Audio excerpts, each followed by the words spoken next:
You're listening to A Radio.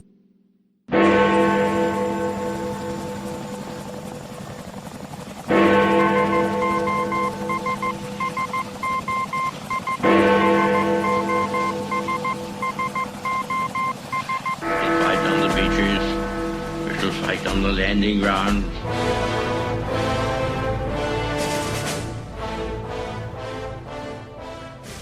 Thank you for joining us. You are listening to A Radio, and this is the Morning Moment. We're on weekdays, 11:45 Eastern. Follow us on Spreaker.com and click on the like button. This is the second part of what I consider is an open attack on free will and choice of human beings. Why are we citizens of free countries supposedly allowing this to even be considered or acted upon? This is another example of Agenda 2030. This example, when you consider all the ramifications of what I'm going to read to you, is a classic example, at best, of nudging a population. But in reality, it's far worse than this. This policy, if enacted, and I have no doubt it will be, and is being, in this country, and that country being the one I'm going to talk about, this will, for all intents and purposes, render the value of rural properties almost worthless, as the cost, and that with one swipe of the pen, so to speak, is Agenda 2030 in action. Forcing citizens of a country out of rural areas by taxing them out of existence and making the cost of living there prohibitive, again, goes to that article that I aired Friday. This piece, however, comes from a local town newspaper in the UK, the Evening Echo. I will put links to that on my site. Here's that piece. It's headed, Offtech warns of potential risk to the carbon emission reduction plans by the government. Rural households across Dorset, that's an area of southern England, may face average costs of around £20,000, that's about $30,000, to fund new green heating systems under plans considered by government. The government have followed advice from its official, here we go, climate change advisor, resulting in signalling the intention to phase out the installation of fossil fuels during the 2020s. This will begin in new builds and homes off the gas grids.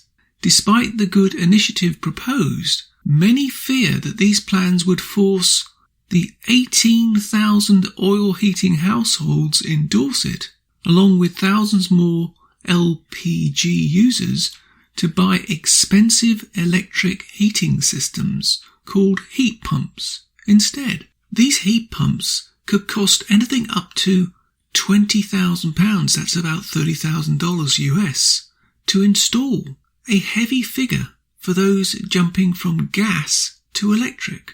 While heat pumps work efficiently in well-insulated homes, many rural properties are among the least energy efficient in Britain. For residents in rural properties, this could result in not only paying for expensive heat pumps, but also paying thousands more on insulation measures, pushing the total bill for the oldest, least inefficient properties to a staggering figure of over £40,000. That's nearly $60,000 per house. This would cost the UK's rural households around £30.6 billion. That's about $50 billion. Now, Offtech is a trade association for the liquid fuel and heating industry.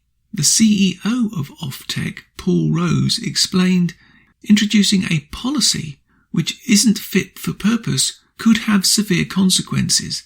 The impact on consumers must be central to discussions on the future of heating, and the cost of disruption minimised if support for climate change action is to be forthcoming.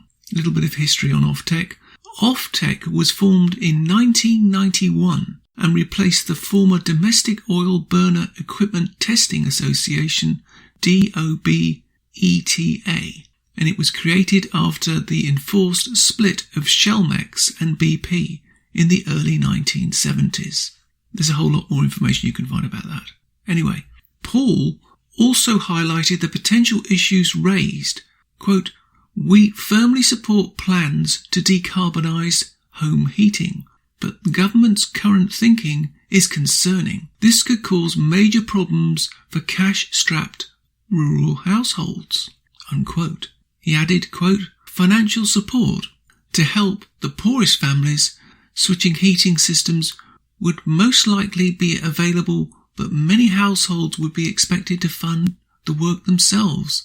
The vast majority just won't be able to do this. Unless proposals are accompanied by a commitment to make billions of pounds in support available, individual homeowners will likely pick up the bill." Paul said, quote, "Our industry is working on sustainable low-carbon liquid fuel solution, which will offer a far more practical solution, which we think homeowners would embrace, due to much lower costs and minimal disruption to their properties. Yet, so far, government has given this route little consideration. This is why we are urging rural voters across Dorset to make sure they ask the right questions before casting their vote." Now, that piece, it should concern anyone in a democratic society how insane this rush is to remove basic form of house heating and cooking. They're all on this climate change crisis bandwagon without a shred of evidence to back it up. They refuse, just like they do in Canada, to have an open and fair debate on it. It's a done deal, and the citizens of the UK, like every Western country, is suffering. Why is it that every Western country has to suffer, yet China and India and other Far East countries get a pass? It's very strange, isn't it? Trying to remove all natural resources of fuel, rushing to judgment, is crazy. Britain is quite frankly nuts. They have lost their collective minds. The biggest problems that the British face is their headlong rush for electricity use. And that is their biggest problem, because why? They are at least 15% underwater for electricity. What do I mean by that? At peak times, they have to buy electricity from France because the national grid in the UK cannot provide enough electricity. So putting just in one area of Britain alone 18,000 more people onto the electric grid in the wintertime will add to the strain of their electrical system. But they don't care about that. At the same time, they shut down more and more coal power stations, they refuse to build any more power stations, and they keep putting up those stupid windmills, which are at best an eyesore and at worst highly dangerous. Not to mention the wildlife that they kill. But that doesn't seem to matter to them, does it?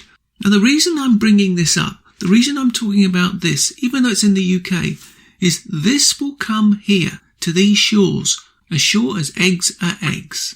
They will bring this nutball idea to Canada, and if the Liberals ever win control in the USA, the same will come there too, because that's the prize. In Canada, we can't afford to take this route. We can't. And if we do, people will die. There is no question about it. They will die. Maybe that's the point. Maybe that's what they're trying to do. Again, force people out of rural areas into urban areas. The problem is, the electricity is only as good as that one wire coming down that street. And they will not improve the infrastructure, certainly in Canada. The majority of wires are above ground, so they're open to weather conditions in the winter and the summer. But let's not worry about the summer because, according to these climate nutballs, we don't need air conditioning in Canada. This is the trouble, and it boils down to this. They will not debate the issue. They will not discuss it. They want us to cut back on our lifestyle. They want us to live in high-rise boxes while China carries on polluting the world. We have to cut back, but China, India, and all those places in the Far East get a pass. No, no, no. Why should we change when they don't? No. It's time for us to stand up and fight back.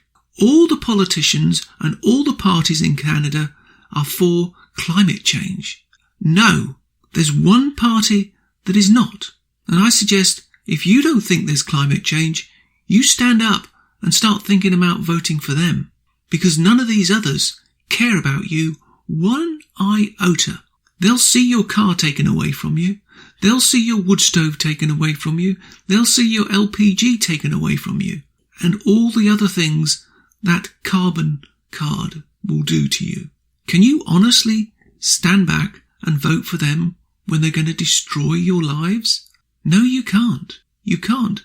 If for nothing else, for the sake of your children. Think hard over this winter period, over Christmas, about where the future of this country is going. And at the time of making this audio track, I learnt that the Prime Minister of Canada, Mr. Carbon Tax himself, has scarpered and left the country for a vacation on a military plane down south. I don't know exactly the name of the place, but he's gone there.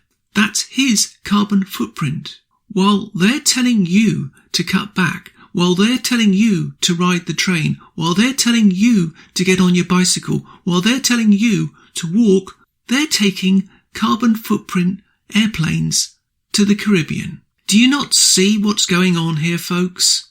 You are being played. Time for you to stand up.